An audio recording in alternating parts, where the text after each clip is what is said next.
Hello friends, ತಮಗೆಲ್ಲರೂ ಕೂಡ ಜ್ಞಾನಕಾಶಿ ಅಕಾಡೆಮಿಗೆ ಸ್ವಾಗತ. ಈ ಒಂದು ಕ್ಲಾಸ್ನಲ್ಲಿ 9ನೇ ತರಗತಿಯ ಬಹುಪದೋಕ್ತಿಗಳು ಈ ಒಂದು ಚಾಪ್ಟರ್ಗೆ ಸಂಬಂಧಿಸಿದ ಎಕ್ಸಸೈಸ್ 2.4 ಡಿಸ್ಕಸ್ ಮಾಡ್ತಾ ಇದ್ವಿ.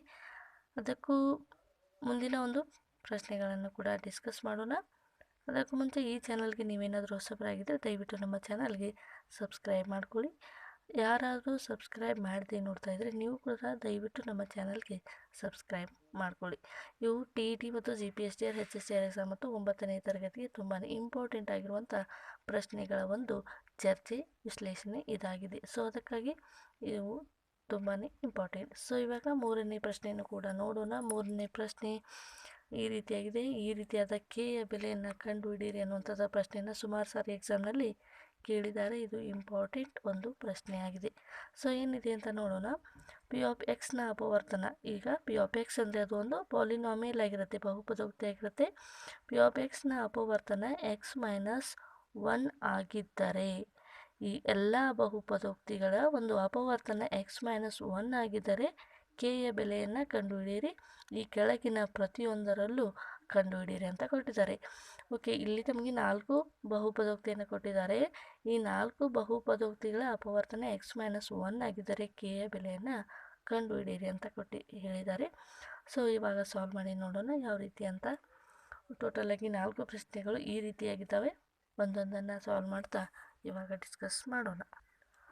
ಓಕೆ, 3ನೇ ಪ್ರಶ್ನೆಯಲ್ಲಿ ಮೊದಲನೇ ಪ್ರಶ್ನೆ ಈ ರೀತಿಯಾಗಿದೆ. x-1 ಆಗಿದ್ದರೆ ಕೆಯ ಬೆಲೆಯನ್ನು ಕಂಡುಹಿಡಿ ಎಂದಿದ್ದಾರೆ. ಹಾಗಾಗಿ ಪಿ ಆಫ್ ಎಕ್ಸ್ ಏನಿದೆ x² + x + k ಅಂತ ಇದೆ. ಸೊ x-1 ಎನ್ನುವಂಥದ್ದು ಈ ಒಂದು ಬಹುಪದೋಕ್ತಿಯ ಅಪವರ್ತನವಾಗಿದ್ದರೆ x = 1 ಆಗಿರುತ್ತೆ. ಈ 1ಅನ್ನು ನಾವು ಎಕ್ಸ್ನ ಪ್ಲೇಸ್ನಲ್ಲಿ ಅಪ್ಲೈ ಮಾಡಬೇಕು. 1² + 1 + k ಅಂತಂದಾಗ 1 + 1 2, k = -2 ಎನ್ನುವಂಥದ್ದು ನಮಗೆ ಆನ್ಸರ್ ಬರ್ತಾ ಇದೆ. ಸೊ ಅದೇ ರೀತಿಯಾಗಿ 2ನೇ ಪ್ರಶ್ನೆಯನ್ನು ಕೂಡ ಇವಾಗ ನೋಡೋಣ. 2ನೇ ಪ್ರಶ್ನೆ ಏನಂತ ಇದೆ.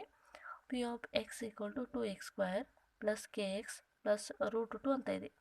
ಸೊ ಅಪವರ್ತನ ಏನಿದೆ x-1 ಅಂತ ಇದೆ. x-1 = 0 ಅಂದಾಗ x = 1 ಬರುತ್ತೆ. ಅದೇ ರೀತಿಯಾಗಿ ಎಕ್ಸ್ ಪ್ಲೇಸ್ನಲ್ಲಿ 1ಅನ್ನು ಅಪ್ಲೈ ಮಾಡಿದಾಗ ಇಲ್ಲಿ 2 × 1² + k × 1 × k × 1 + √2 ಅಂದಾಗ 2 + k + √2 ಅಂದಾಗ k = -√2 -2 ಅಂತ ಬರ್ತಾ ಇದೆ. ಮೈನಸನ್ನು ಕಾಮನ್ ತೆಗೆದಾಗ k = -√2 + 2 ಎನ್ನುವಂಥದ್ದು ನಮಗೆ ಕೆಯ ಒಂದು ವ್ಯಾಲ್ಯೂ ಸಿಗ್ತಾ ಇದೆ.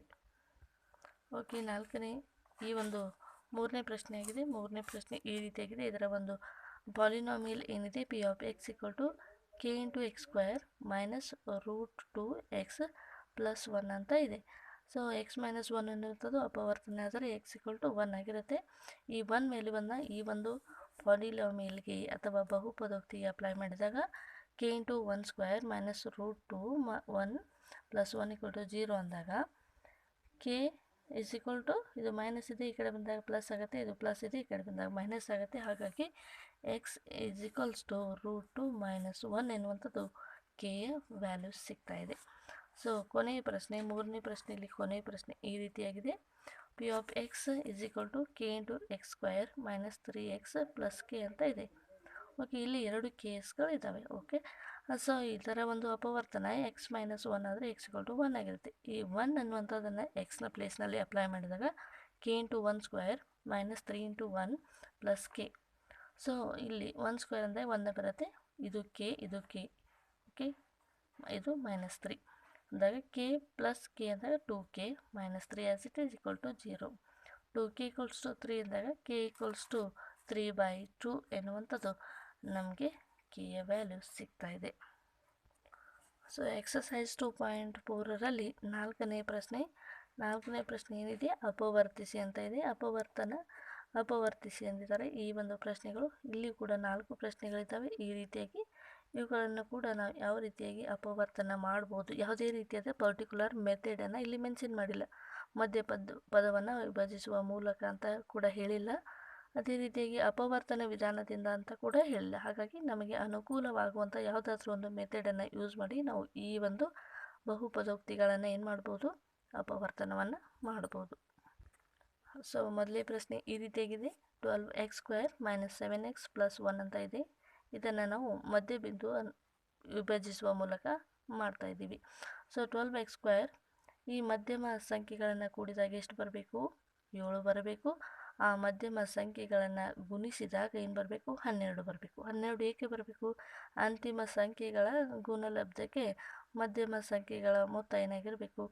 ಮಧ್ಯಮ ಸಂಖ್ಯೆಗಳ ಮೊತ್ತ ಆ ಎರಡು ಸಂಖ್ಯೆಗಳ ಗುಣಲಬ್ಧ ಅಂತಿಮ ಸಂಖ್ಯೆಗಳಿಗೆ ಏನಾಗಿರಬೇಕು? ಸಮನಾಗಿರಬೇಕು. 4 3 12 ಆಗಿರುತ್ತೆ. ಹಾಗಾಗಿ -4x -3x ಅಂತ ನಾವು ಫ್ಯಾಕ್ಟ್ರೈಸೇಷನ್ ಮಾಡ್ಕೋತಾ ಇದ್ದೀವಿ. ಸೊ ಇಲ್ಲಿ ನಾವು ಕಾಮನ್ ತೆಗಿತಾ ಇದ್ದೀವಿ ಏನಂತ? 4x × 3x ಅಂತ. ಯಾಕಂದರೆ 4 3 12 x × x x² ಆಗುತ್ತೆ. So -1 3x - 1. ಸೊ 3x - 1 ಮತ್ತು 4x - 1 ಎನ್ನುವಂಥ ಎರಡು ಅಪವರ್ತನಗಳು ಸಿಗ್ತಾ ಇದ್ದಾವೆ. ನೆಕ್ಸ್ಟ್ ಎರಡನೇ ಪ್ರಶ್ನೆ 2x² + 7x + 3 ಅಂತ ಇದೆ. ಇಲ್ಲಿಯೂ ಕೂಡ ನಾವು ಮಧ್ಯಬಿಂದುವನ್ನು ವಿಭಜಿಸುವ ಮೂಲಕ ಮಾಡ್ತಾ ಇದ್ದೀವಿ. ಮಧ್ಯಮ ಸಂಖ್ಯೆಗಳ ಮೊತ್ತ ಎಷ್ಟಿದೆ? 6 + 1 7 ಆಗುತ್ತೆ. ಅಂತಿಮ ಸಂಖ್ಯೆಗಳ ಗುಣಲಬ್ಧ 2 3 6 ಬರಬೇಕು. ಹಾಗಾಗಿ 6 1 6. So 2x × x + 3. ಯಾಕಂದರೆ 2x ಕಾಮನ್ ತೆಗೀರಿ, 1x ಉಳಿಯುತ್ತೆ.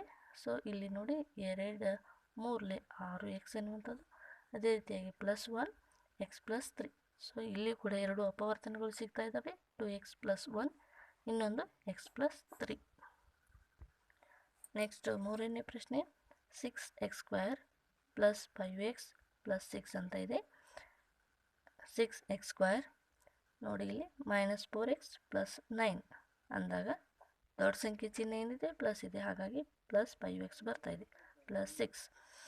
ನೆಕ್ಸ್ಟ್ ನೋಡಿ ಮೈನಸ್ ಆಗ್ತಾ ಇದೆ. 9ರಲ್ಲಿ 4ನ್ನು ಮೈನಸ್ ಮಾಡಿ 5 ಬರ್ತಾ ಇದೆ. 6 6 36, 9 4 36.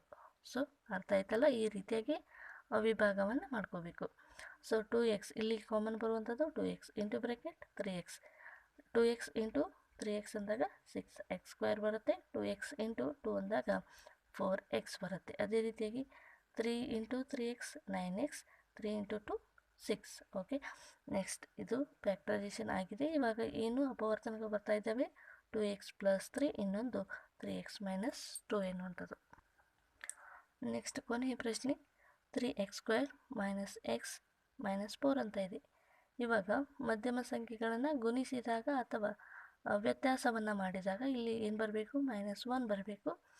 ಅದೇ ರೀತಿಯಾಗಿ ಇಲ್ಲಿ ನಾವು ಫ್ಯಾಕ್ಟರೈಸೇಷನ್ ಮಾಡಿದಾಗ ಗುಣಿಸಿದಾಗ 4 3 12 ಬರಬೇಕು. ಈ ರೀತಿಯಾಗಿ ಫ್ಯಾಕ್ಟರೈಸೇಷನ್ ಮಾಡೋದಾದರೆ 3x² -4ರಲ್ಲಿ +3ಯನ್ನು ಮೈನಸ್ ಮಾಡಿ, ಆವಾಗ -1 ಬರುತ್ತೆ. So -4 3x × x + 1 -4x + 1 3x - 4 x + 1.